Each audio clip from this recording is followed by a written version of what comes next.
Louis Dauphren, ce matin, votre grand témoin n'est pas Ramayad qui nous retrouve, elle, dans une demi-heure, mais Hélène Kuntz, qui est représentante de l'Executive Committee of Democrats Abroad en France. J'ai essayé de bien le dire avec l'accent. Hein. Écoutez, voilà, c'est la représentante des démocrates américains en France. Oui, mais pas porte-parole, justement, elle va nous le dire. Elle parle en son nom propre, même si elle représente donc les Democrats Abroad. Kamala Harris donc, est décidée aujourd'hui à dramatiser les enjeux de l'élection présidentielle.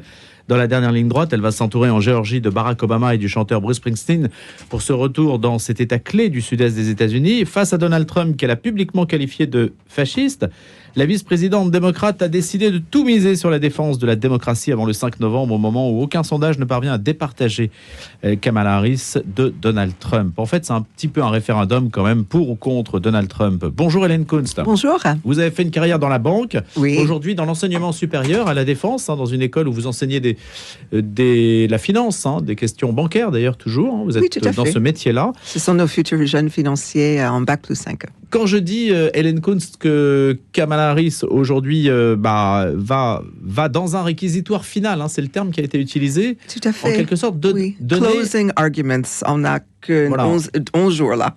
Savez-vous ce qu'elle va dire ?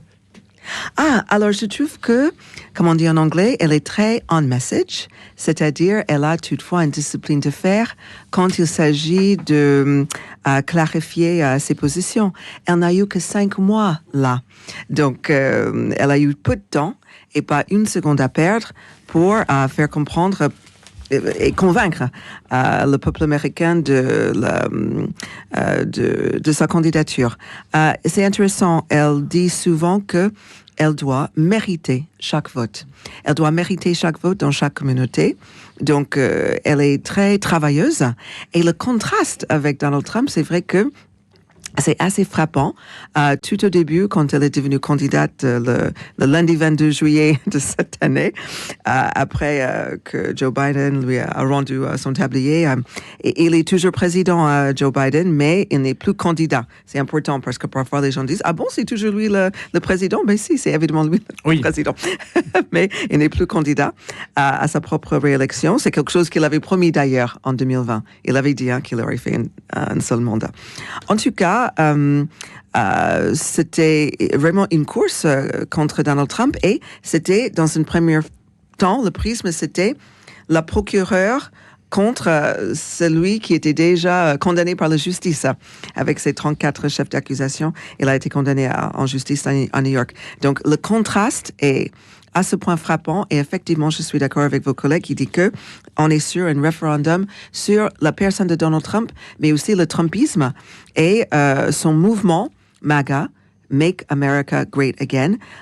Il est important de savoir que ça a créé un vrai schisme dans le camp de droite aux États-Unis entre les républicains traditionnels de Ronald Reagan jusqu'à Mitt Romney, et puis la personne de Donald Trump et son mouvement. Donc c'est l'intention de Kamala Harris, en quelque sorte, d'aller sur les terres républicaines pour gagner des voix là où Donald Trump est peut-être moins considéré dans son propre camp. Tout à fait. Alors c'est super intéressant parce que on parle souvent des coalitions. Dans la politique, il faut bâtir des coalitions.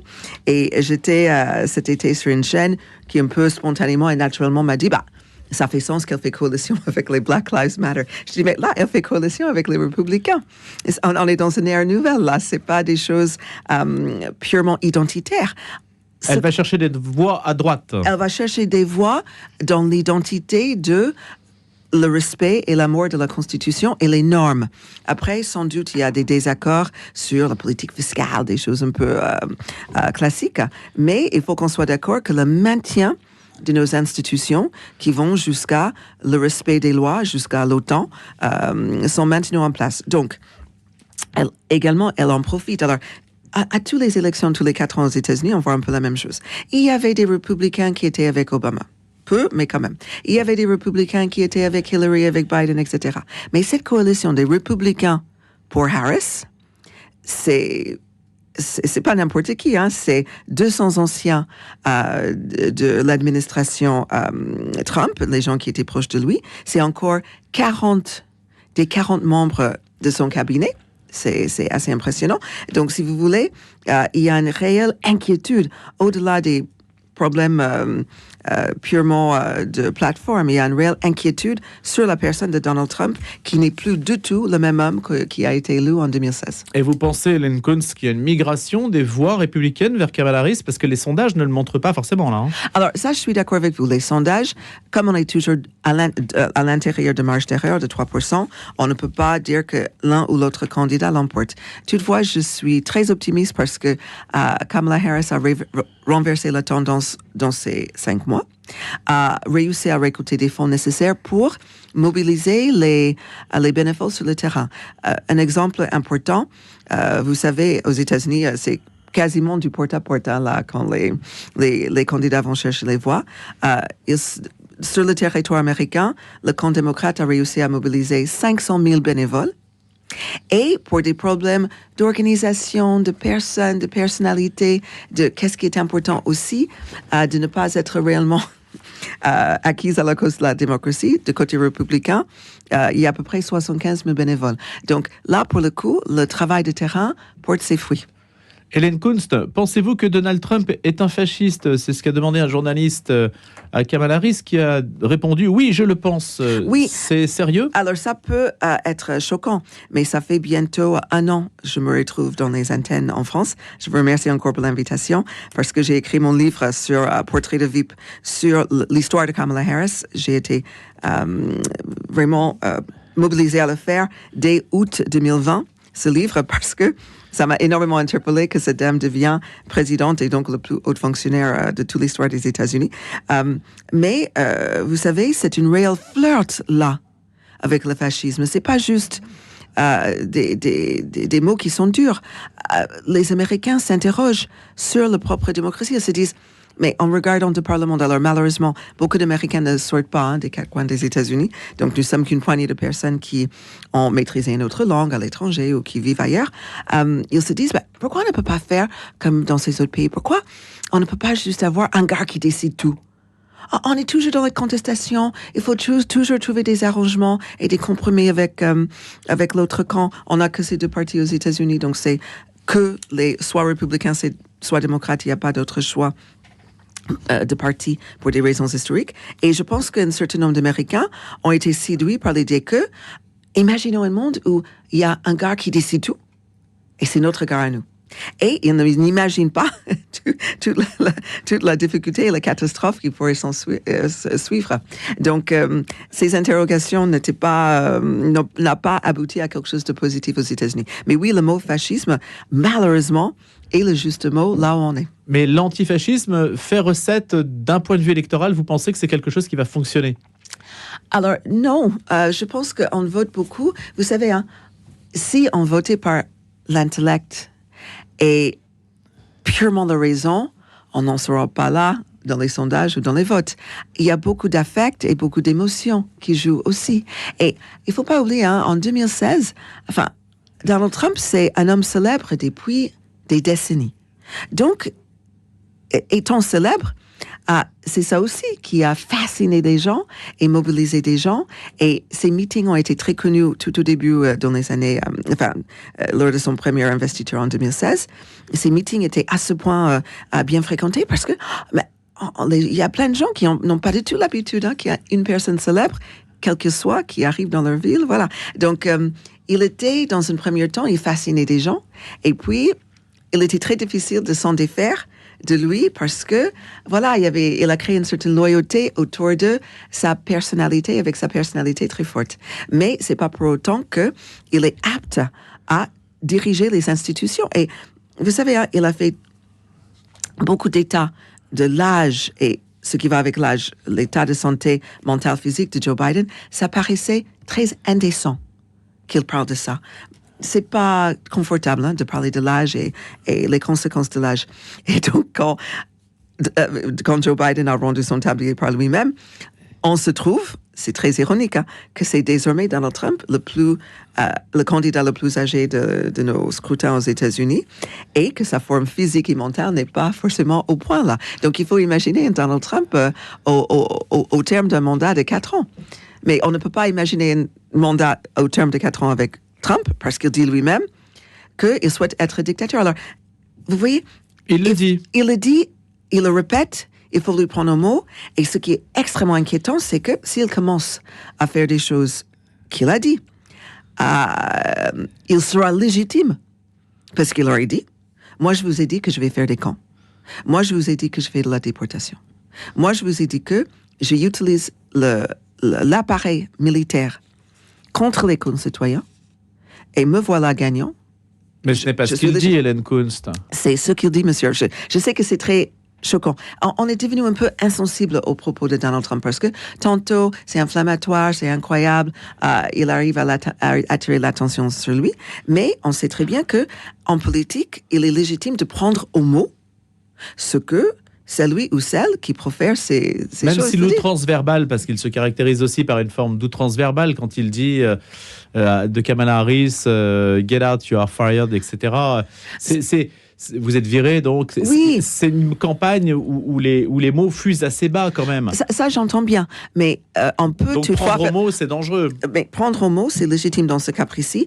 Dans la nuit, on a eu des publications de son ancien chef de cabinet, le chef de cabinet qui était en place le plus longtemps sous Trump, ce n'était pas à ce point longtemps, je pense que c'était à peine 1 an et demi, le fameux John Kelly.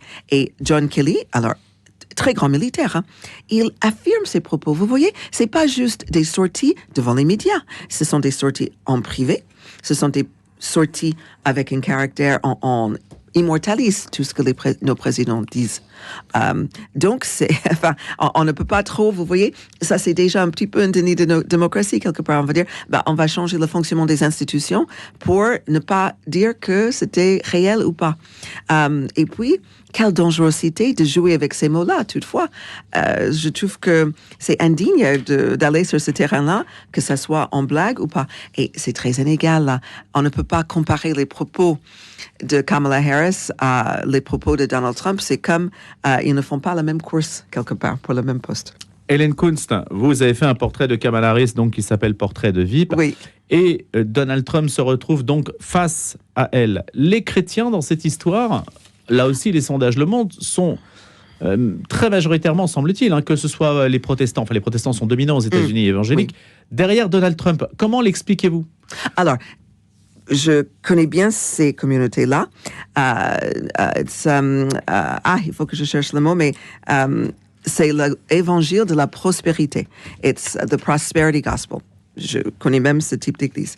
Et on est très loin de ce qui se passe en France. Je préfère le préciser pour vos auditeurs, qu'ils ne soient pas choqués ou surpris. Le prosperity gospel dit, c'est quand même assez sectaire, toutefois, c'est... et ce sont des protestants, je suis protestante. Donc, c'est puisque Donald Trump est devenu richissime, il est milliardaire, ça a été prouvé dans une récente liste des milliardaires aux États-Unis, ça démontre que il est soutenu par Dieu. Vous voyez, c'est très matérialiste, c'est très détourné, mais c'est ce que l'on croit dans beaucoup d'États, notamment dans le Grand Sud, le Grand Sud-Ouest, avec toute la frontière avec le Mexique. Donc ça, c'est le Prosperity Gospel. Mais il n'a pas le monopole de la foi. Ce week-end, Kamala Harris a fêté ses 60 ans. Et elle a fêté ses 60 ans dans une église baptiste dans la Géorgie, qui a été largement fréquentée. Alors, on dit aux États-Unis, l'heure de la foi, le dimanche matin, est toujours de nos jours l'heure la plus ségrégée racialement. C'est pas confortable, parce que ça, c'est le phénomène aux États-Unis. Tout est encore basé racialement. C'est-à-dire c'est la foi qui rassemble les communautés. Exactement, c'est ça que je veux dire, merci beaucoup. Et donc, Kamala Harris est aussi très dans une foi. Dans sa foi, on lui a beaucoup interrogé sur ses habitudes. Elle dit bien qu'elle prie à genoux avant d'aller se coucher, et le matin aussi au réveil, et puis après elle fait son fitness, son activité physique, et puis après elle commence sa journée. Donc c'est une réalité chez elle, mais d'un point de vue sociologique, vous pensez que je prends l'exemple des Latinos, par exemple, qui ont plutôt des valeurs conservatrices, et qu'il semble qu'aujourd'hui, donc, ces minorités qui deviennent quand même importantes aux États-Unis, en particulier qui sont sensibles à la question migratoire et au discours de Donald Trump sur le sujet, ça c'est un problème pour les démocrates de voir que ces communautés-là ne leur sont pas acquises, bien au contraire. Oui, et je pense qu'il faut partir du principe, je pense que c'est ça qui était fâcheux par le passé, de dire, voilà, vous là-bas et vous là-bas, vous êtes acquis à notre cause, donc je peux compter sur vous, les yeux fermés. Je pense que la situation des Latinos aux États-Unis est complexe. Ce sont des communautés très vite diverses. Si vous êtes cubain, vénézuélien ou mexicain, c'est pas du tout pareil. Et puis, je ne suis pas sûre qu'ils sont... c'est pas parce que eux-mêmes, ils étaient peut-être première ou deuxième génération qu'ils sont d'accord avec la façon dont d'autres personnes viennent sur le territoire. Et vous voyez, c'est très étonnant aux États-Unis. On a une langue plus ou moins officielle qui est l'anglais, mais beaucoup de choses se font en bilingue. Donc, vous pouvez vous rendre aux urnes, tout est traduit, vous pouvez avoir tout votre bulletin en espagnol. Et même les deux candidats ont fait des interviews longues sur Univision, qui est une chaîne 100% hispanophone. Donc, voilà, effectivement, il y a un clash là, il y a un clash entre valeurs conservatrices et imaginez que Donald Trump incarne ces valeurs conservatrices. C'est ça qui est problématique. Donald Trump, au moment que l'on parle, ils vendent des Bibles. Ils les vendent. Mais ils vendent des Bibles avec un exemplaire de la Constitution collé au dos. Ils vendent des baskets. Ils vendent des montres à $100,000 pièce. Oui, $100,000 pièce. Ils vendent des cartes. Ils vendent des cryptos. Vous voyez, c'est quand même incroyable parce qu'il est tout de même candidat. Il doit être préoccupé avec son programme. Non. S'il est choisi par Dieu, il peut tout vendre, après tout. Merci Hélène Kunst d'avoir été des nôtres. Je rappelle que vous représentez en France donc les démocrates et merci de nous avoir éclairé de cette analyse et que vous avez fait un portrait de Kamala Harris, portrait de VIP, pas VIP, mais VIP avec 2 E. Ça veut dire vice-président. Voilà. Merci beaucoup à vous, Hélène Kunst. Merci Louis Dauphren. À tout à l'heure pour l'invité de la matinale.